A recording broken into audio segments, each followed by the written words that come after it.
Why do some houses sell quick while other houses seem to sit on the market for eternity? It's a great question. I can tell you with almost 40 years of real estate experience, I think we're teetering around 37 or 38 years in the real estate business.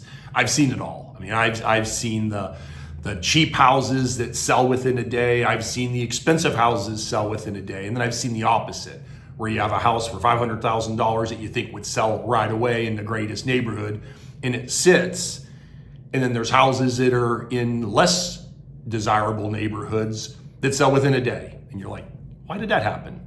So I'm going to tell you all the reasons and all the things that could affect the desirability and the demand and what makes a house sell quick and what makes the house take longer to sell. But first and most importantly, I want to get this on the table quick. You probably heard the saying, what's the three most important things about real estate? Location, location, location. And that's only partially true. And the reason it's only partially true is I want you to think about a house that you saw that was not in a desirable area that sold within a day or two. Happens all the time. And I want you to think about a house that was in a very desirable area that's been for sale for 6 months or a year. And again, so it's not just location, it's a combination of lots of factors. So being in a good location certainly helps. If you're in a less desirable location, yeah, you'll have to be a little more aggressive on your price, your asking price. So some things that affect why a house would sell quick or not. If you have very unrealistic terms that you're requesting, like you want to sell the house, but you want 90 days or you want 3 months after it closes before you have to move out. But the buyer, you're in a price range where the buyer buying your home, they're moving out of a rental into your home and they can't pay rent where they live while they're paying for your house while you're living there for 90 days. So having unreasonable terms in your listing can slow the sale of your home down. Now, the opposite is true. If you say, hey, we can give you possession day of closing, a first-time buyer who needs to move out of their rental and move straight into your property, that becomes very desirable and it speeds up the sale because now more people financially can afford to buy your home and not worry about where they're going to live. The other thing is financing. We have some sellers that say, I want to sell as is and cash sales only. I don't want a buyer to get financing. When you take that approach, you have to understand that only about 10% of the buyers in our market currently pay cash. Which means if you say cash only, that means 90% of the buyers, 9 out of every 10 buyers who could have bought your home, you've basically slammed the door on them and said, don't come look at my house if you can't pay cash.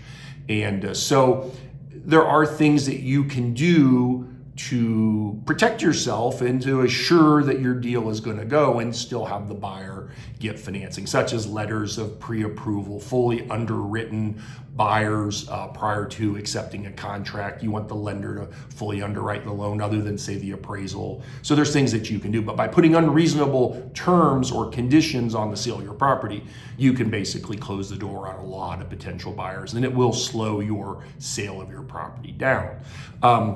Something else that can happen, I'll give you an example. The market conditions change. So like when you list your house, you and your real estate agent talk about what the home is worth. You review the comparable sales, which are the sales that took place in the last 6 months. Let's say a couple days after you list it, the interest rates jump way up and the market conditions change.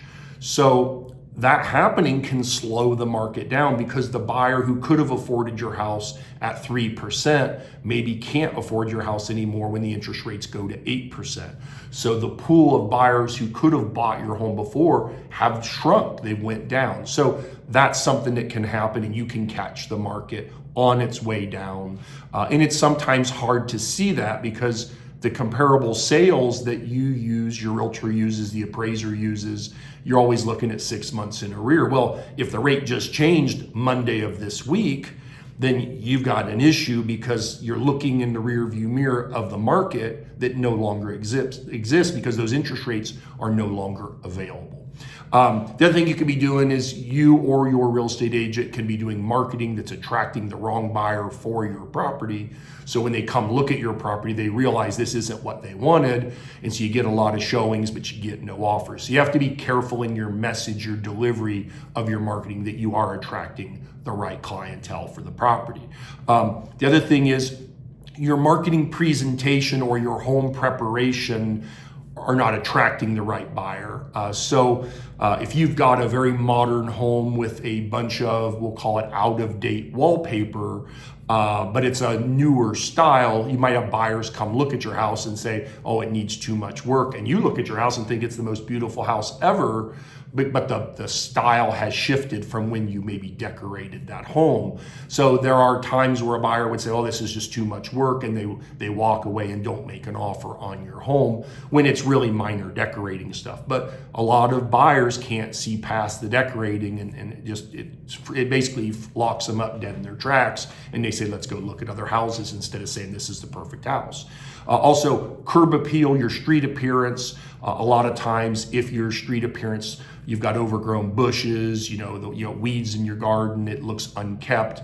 You can see leaves overhanging on your gutters where your spouting needs cleaned out. It's not really sending a good message about the condition of your home. If they see that on the outside, they can only imagine what it looks like on the inside. And so that will slow the sale of your house down also.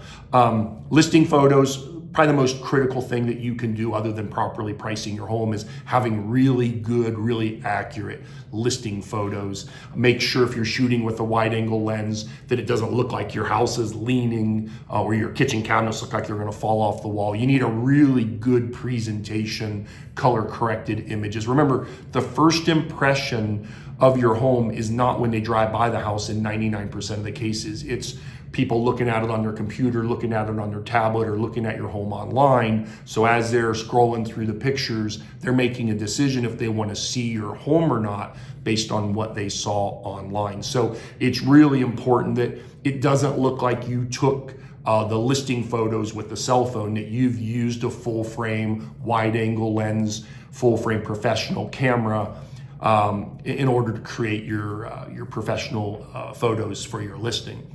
Also, weak marketing, poor exposure, limited reach are things that are mistakes that a lot of people make, where they don't get the word out about their home being for sale quickly, because the first 30 to 45 days are always the most critical time of a listing, because that's when you get a lot of interest, and a lot of times you'll get multiple showings, multiple offers, and sometimes they'll even sell at or above asking price with multiple offers.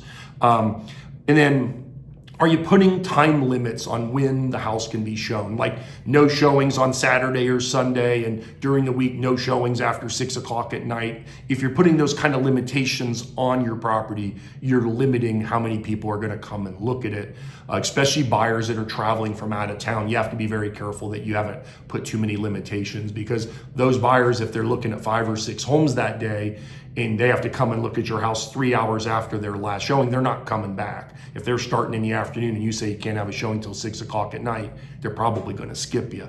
And then the other thing is unmotivated seller. If I can get my price, I'll sell, but if not, I'll stay here for the rest of my life. Those are the ones that usually sit there for the rest of their lives if they're not realistic to what the current market is doing. And I'm not talking about underselling your house. I'm talking about getting market value. But if the market value of your home is $250,000 and you think you're gonna get 400 grand out of it, you're gonna be one of those houses where the sign's gonna rust in the yard before the house sells. And of course, the most important aspect, obviously pricing your home to the current market. You've got to be aggressive in your price. That doesn't mean give your house away or leave money on the table, but you want to be competitive, because even if a buyer is willing to pay a price that's above market, in most cases that house still has to appraise for that purchase price.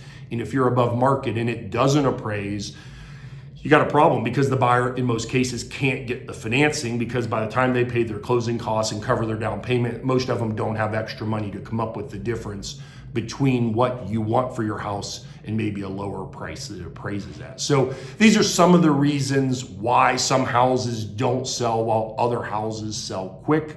If you have questions, feel free to leave a message down below or give us a call, 740-397-7800. I'm Sam Miller, REMAX Stars Realty. Real estate's what we do. Thanks for watching. And if you found this beneficial, definitely subscribe to our channel because we put a lot of videos out there helpful and easy to understand. Thanks a lot. Have a good one. Bye.